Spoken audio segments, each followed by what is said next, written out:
I did a play called All My Sons, was directed by Kazan, written by Arthur Miller, and the play ran for quite a while.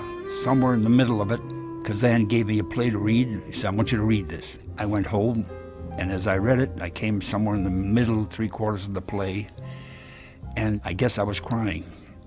And my wife, who was ironing, said, what are you crying about? I said, you read it and see how you feel. And I finished. I gave her the script. She read it, and I was doing the ironing. And she started to cry. And I think we both agreed it was the best written play I have ever read in my life. Poetically, the way the words were put together. It was real, and yet it was poetic. Just beautifully done. And it's Tennessee Williams' Streetcar Named Desire. And when I saw Kazan, I said, I read the play. I said, it's a good play. He said, you liked it, huh? Yeah, I said, yeah, I liked it. And I said to him, I'd better be in it too. He says, it's okay, it'll be okay. I said, no, okay, I gotta be in this play. And it was. I was in the play, Mitch. And in the theater, this play ran for 2 years. Well, Tennessee Williams had been around for a long time. It wasn't like he just suddenly appeared on the scene and wrote Streetcar Named Desire and everybody said, hey, this guy's great. He had been a long time as an apprentice and, writing one-act plays and so forth. He even worked at Metro-Goldwyn-Mayer at one time in the 40s as a scriptwriter. Didn't do very well. And he'd even been a waiter in the French Quarter in New Orleans. And he had, he'd been around, but he had not been a success in any way, shape, or form until about 1945, I believe it was, with The Glass Menagerie, which did very well. So he wrote Streetcar, and he recalled his times back in New Orleans when he was working there. And he lived on Royal Street, and he lived upstairs, and there were 2 streetcars that went their way along Royal, and one was called Desire, and the other was called Cemeteries. And this somehow struck him as a kind of a keynote, and a rather sardonic one in some ways. And this was put in the back of his mind. A lot of things were always taken out of the back of his mind. And even his relationship at home, with his mother and his aunt, who turned out to be one of the inspirations for Blanche, but it was just the way she talked and the way she phrased things and her background and so forth. And of course himself. There's a great deal of Blanche in Tennessee Williams, believe it or not, and he admits that. So it's a fusion of various things. And of course it developed from some one-act plays that he had done earlier, much earlier. He had a devoted agent named Audrey Wood, who was his mentor and guide and house mother and den mother and everything else for most of his career. I mean, she's quite a wonderful woman, actually. And she had given it, of all people, Streetcar to Irene Selznick, who was the daughter of Louis B. Mayer and ex-wife of David O. Selznick. And she was very much an amateur when it came to play production. She'd only done one play, which I think at that point had closed out of town. But Audrey saw something in Irene, a sort of ferocity, I think, that would stand the play in good stead. And she was looking for a director, and Kazan was hot. He was just coming off of All My Sons. Arthur Miller played had been a huge hit, and he'd had other successes too. But he was also, at that point, quite a successful movie director. So he was a logical choice for this thing. And then his wife, Molly Kazan, had been a great supporter of Tennessee Williams from before World War II. So the first person in the Kazan household to read Streetcar was Molly, and she loved it and handed it to her husband. And he had a couple, maybe 24 hours of, I don't know, it's a little off my line, which it was, before he, committed to doing the play.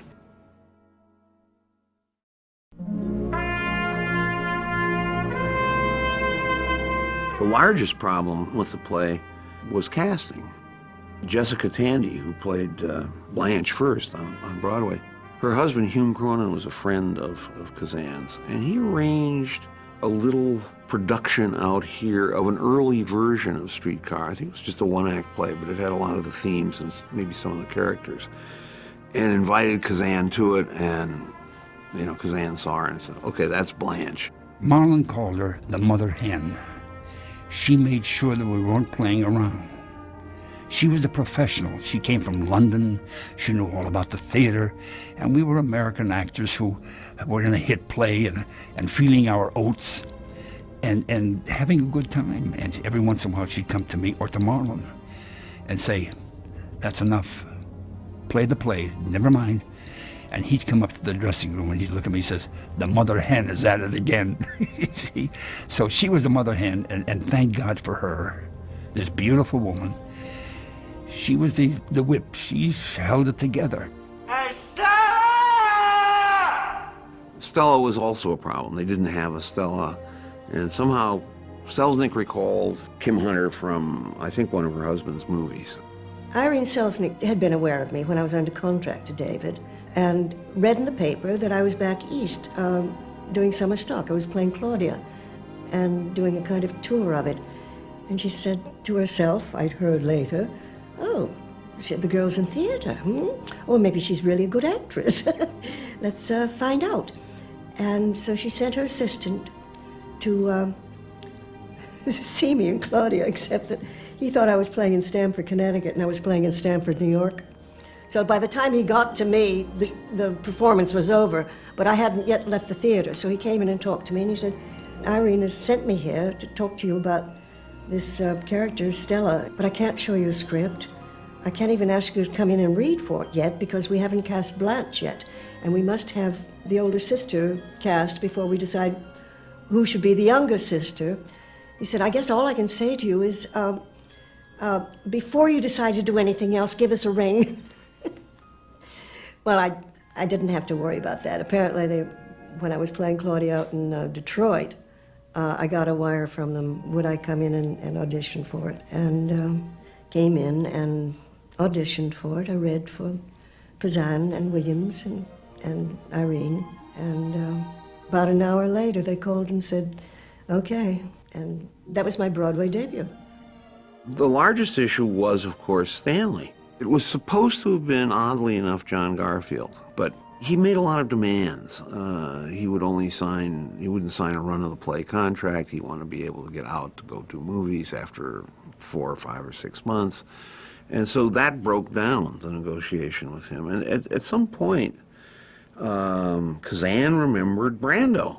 Kazan saw him in a play called Truckline Cafe. I was in the play also. He was in the third act, and I was in the first and second act, just small parts.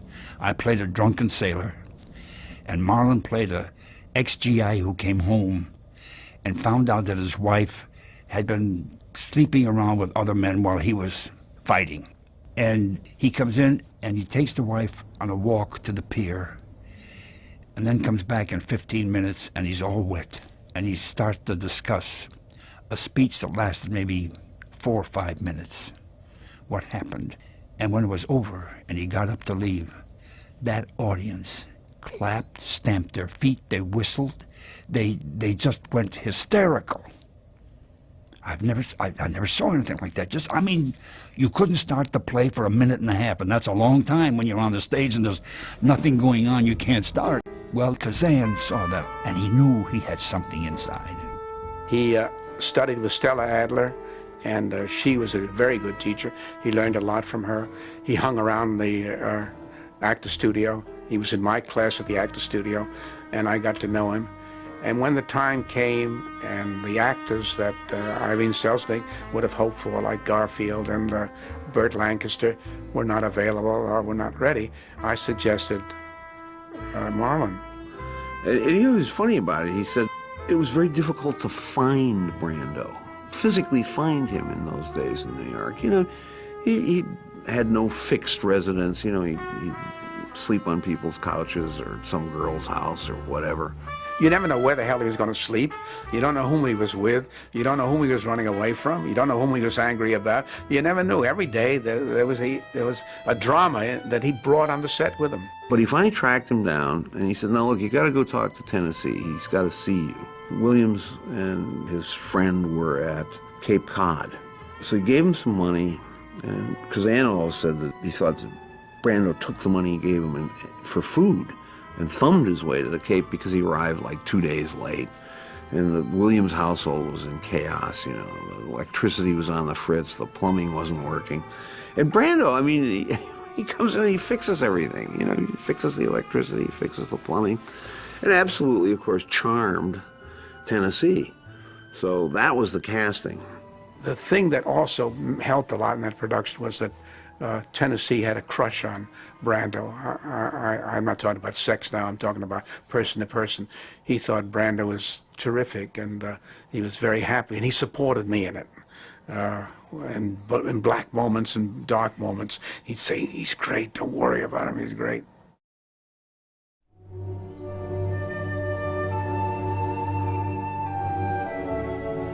When we went to the rehearsal, the first thing Kazan said, "You've all read the play, and I want you to know there are going to be no changes. This is it.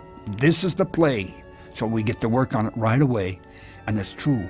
There was no big, massive changes. Maybe a word here, a line there, something to get a person in or out, but that was it. The problem early in rehearsals was Brando just mumbled. I mean, he's one of those actors who early in rehearsals just doesn't take the part. He's just toying with it in his mind, and he's going to moan, and nobody could hear him and all that stuff. Everybody's worried about it. But then he started to come up, and then he began to dominate Blanche and throw the balance of the play off in a certain sense. And it very much worried Kazan, and he said, "What am I supposed to do? Say to the guy, be less good?" I said to Tennessee, I said, this thing is becoming the Marlon Brando show. I said, everybody who's come to see the rehearsals say, who is that? And I said, your play's not about Marlon Brando or that character, Stanley. It's about this woman who's somehow a reflection of your own self. And I always felt that play had an autobiographical element. And I said, it's about you, the play. And he said, that's a lot of bull. He said, baloney. He said, but don't worry about it. He said, Jess will come up. And Jess did come up. And by the time we opened, it was all right. That problem didn't exist. But it was a challenge because Jessica was trained in the British theater where you are used to the other actor accepting, coming on cue, or maybe waiting a little bit, and you get used to that, and that's the rhythm of the scene. There's no rhythm with Marlon. You had to be right there every minute, and Jessica wasn't used to it. But like a wonderful human being that she is, she put up with it. It was difficult, very difficult for her. I think Williams had the notion that this was not just a play for that season, that this was a play that was going to go on as it has forever. Like Chekhov. You know, we've never yet seen anybody's definitive production of any of the great Chekhov plays. It's each new generation comes to them and does them in different ways. I mean, and the play is roomy enough for all kinds of interpretations as the years go on.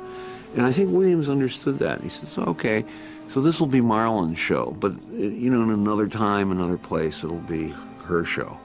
And I think he had that confidence in what he'd done. And finally, you know, Kazan accepted that.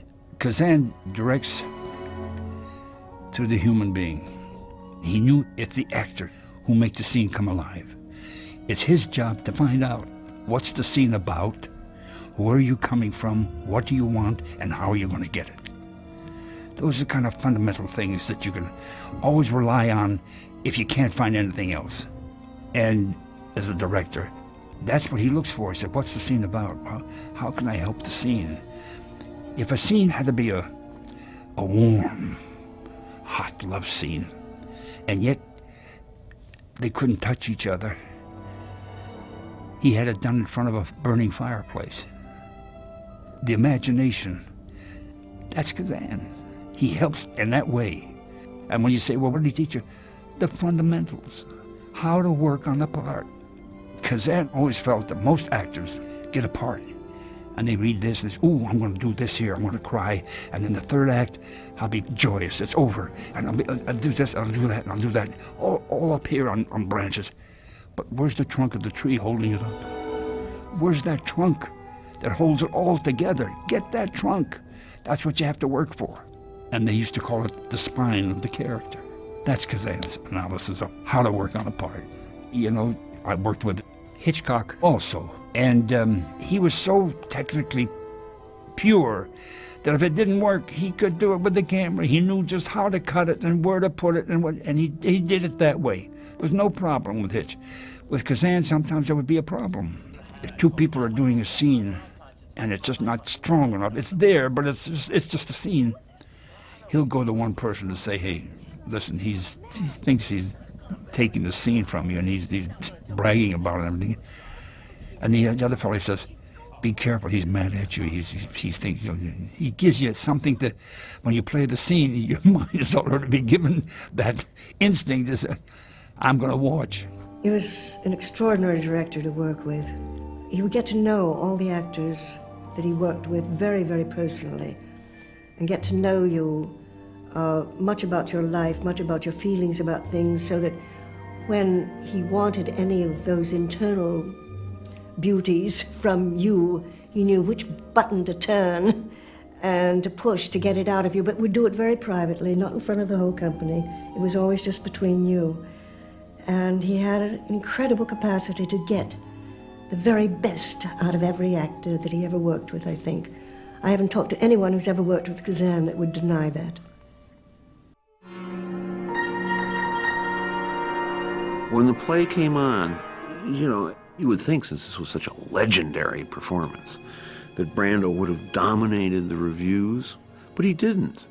It's a very odd thing. If you read the reviews, the next morning reviews of that play, or even the Sunday pieces that came later, it's all pretty much about Jessica Tandy, who was the big Broadway star. Brando had done 2 or 3 items on Broadway, and he was regarded as a comer. But his reviews were kind of like 2 lines, kind of like Marlon Brando takes his part very well. The buzz came out of the opening night because Selznick had a great address book, and she had that theater packed with every one of her friends from the theater, from movies, from all over show business. And they're the ones who responded to what Brando was doing, this legendary and actually, you know, just actually unprecedented performance. Nobody had ever seen anything like that. You know, the brutality of it, and yet the sort of strange inwardness of it.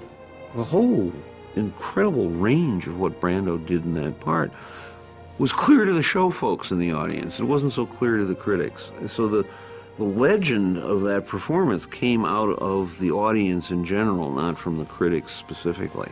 This play ran with Marlon, Jessica, Kim Hunter for 2 years. And then they brought the Chicago company in, and they ran for another 3 or 4 months. But I must admit, it's a hard thing to be in a play for 2 years and come stimulated every day. It's tough. 8:30 curtain, I'd be at the theater 8 o'clock. You know, to throw off all the other stuff in my life that's going on. But it took longer and longer and longer. And I'd have to come to the theater at 7:30, 7:50. Marlon used to come in, you know, 8:30, 8:15, come, let's go. And I said, okay. But he used to do things from boredom. There's a scene at the end of the play where we're gone for 15, 20 minutes. And he brought in this set of boxing gloves. And in the basement, he said, come on, let's go downstairs.